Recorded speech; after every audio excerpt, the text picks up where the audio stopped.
Bonjour à tous et bienvenue dans ce nouveau point météo. On va s'intéresser à vos tendances de ces prochains jours et on va clôturer ce mois de janvier alors sous des conditions très agitées, notamment dans les prochains jours. Alors avant d'entrer dans les détails concernant les prévisions avec donc ce risque potentiel de tempête, je vais en parler tout de suite.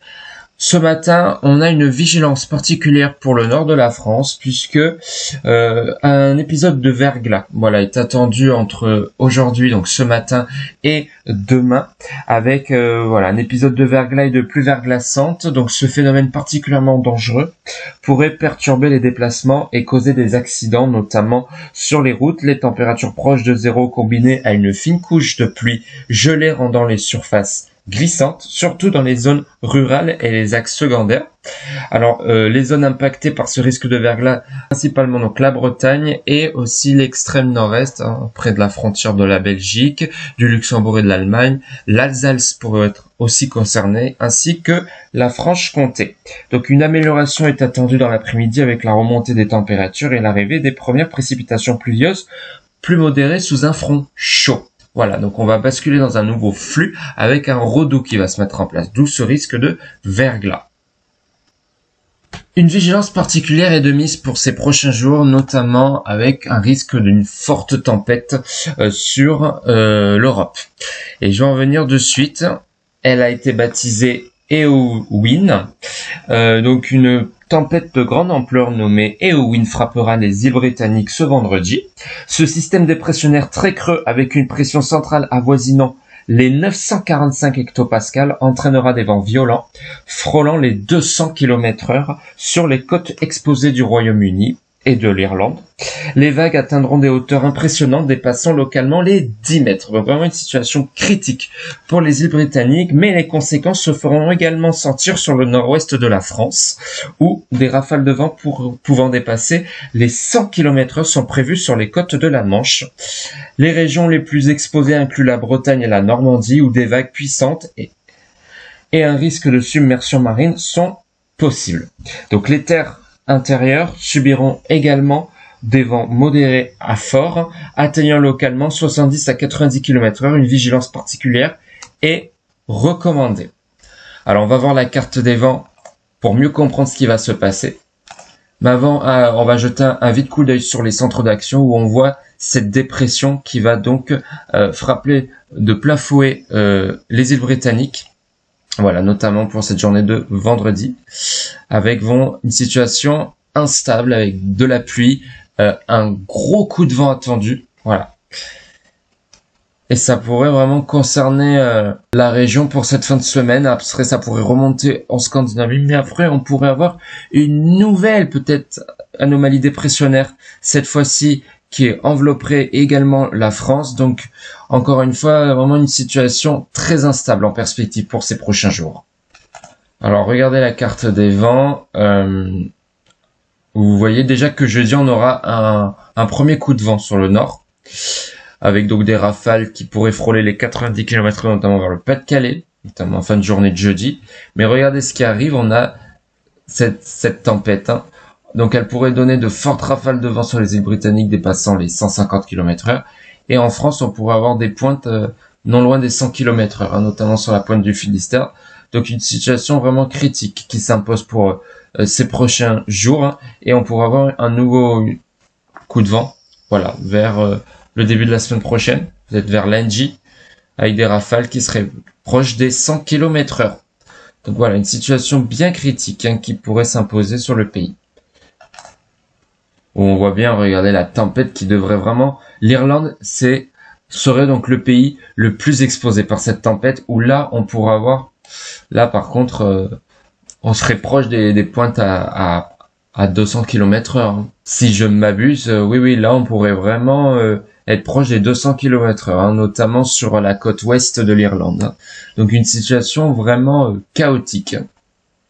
Donc comme je l'ai dit, après le passage d'Éowyn, la stabilité persistera sur la France avec un véritable défilé de perturbations océaniques, avec une nouvelle tempête. Voilà, peut-être, vous l'avez vu vers lundi prochain, qui pourrait nous concerner. Et donc qui pourrait se développer en début de semaine prochaine, potentiellement entre lundi et mardi, bien que les modèles restent encore incertains quant à son intensité et sa trajectoire, les conditions resteront agitées, notamment sur la façade atlantique et le nord-ouest. Cette succession de systèmes dépressionnaires est directement donc liée à la configuration atmosphérique actuelle. La vague de froid extrême qui sévit aux États-Unis, combinée à un jet stream surpuissant atteignant des vitesses records de 300 km/h, favorise une activité cyclonique intense sur l'Atlantique Nord. Et ça va être comme ça, vous voyez, un temps instable au moins jusqu'au 1er février, parce que la France devrait rester dans une anomalie plutôt dépressionnante, voilà. Pour la toute fin janvier, notamment pour le dernier jour de janvier, avant peut-être vers le 1er février, un regonflement cyclonique, tout ça reste à confirmer. Donc là, on va avoir vraiment une fin janvier très humide sur le pays. Aucune région ne sera épargnée. On les voit bien, les courants du jet stream, où pour cette journée de vendredi, les îles britanniques seront en plein milieu en fait de ce courant en altitude, où là voilà ça dépasse les 200, mais on pourrait avoir même des pointes à 300 km/h, notamment regardez ici. Donc une situation vraiment chaotique qui s'impose sous cette instabilité, donc cette vague de froid qui provoque un bouleversement du courant du jet stream, d'où une situation tempétueuse en Europe de l'Ouest. Alors, je voudrais aborder très brièvement la situation aux États-Unis où on a eu, par exemple, hier un épisode neigeux historique sur la Louisiane. On a eu plusieurs dizaines de centimètres. Cet événement se produit une fois tous les 100 ans. Donc, c'est pour ça que c'est une situation vraiment inédite. Et il a même neigé jusqu'au nord du Mexique. Voilà, du jamais vu, car étant des régions habituées à des températures beaucoup plus douces et à des hivers très clément. C'est vraiment une situation atypique qui a concerné le sud des États-Unis. Et ce froid en plus pourrait vraiment perdurer. Alors, concernant la France, les modèles météorologiques s'accordent sur la poursuite d'un régime dépressionnaire jusqu'à la fin janvier et probablement au-delà, peut-être jusqu'au 1er février.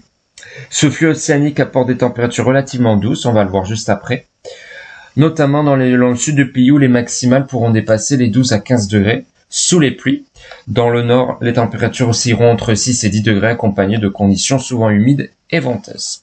Et puis dans les Alpes, la situation est plus favorable aux amateurs de sports d'hiver, avec d'abondantes chutes de neige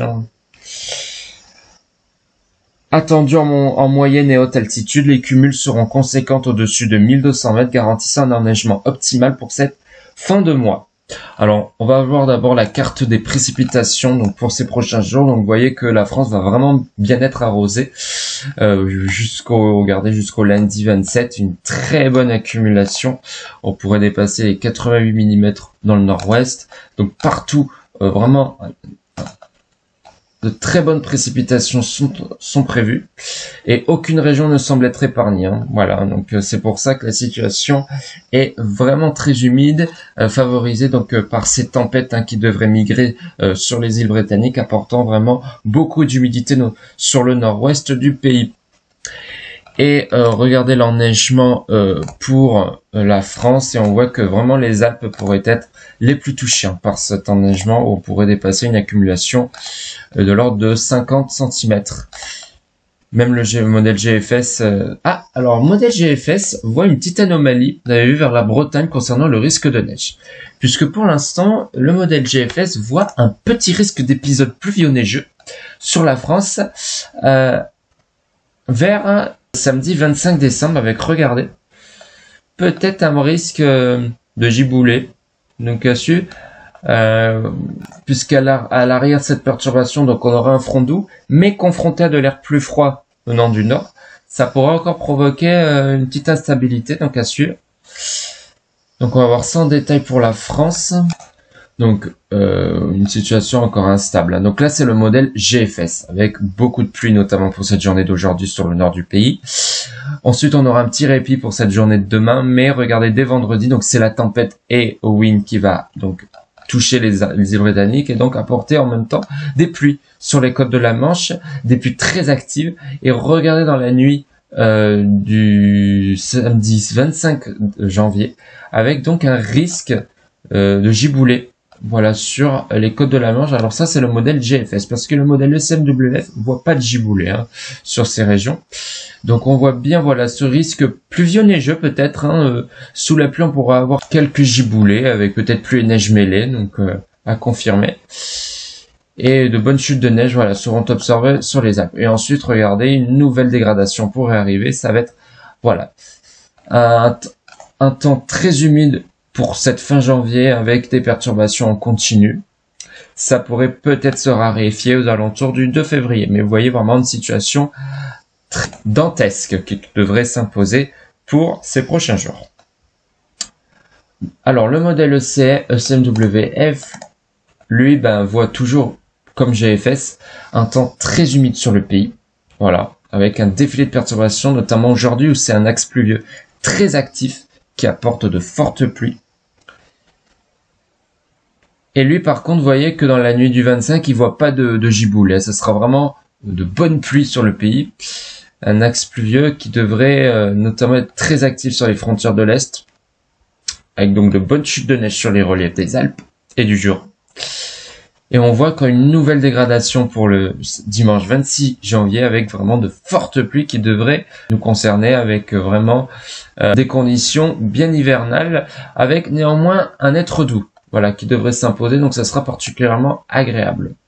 On va s'intéresser maintenant à vos températures pour ces prochains jours, sous donc l'agitation.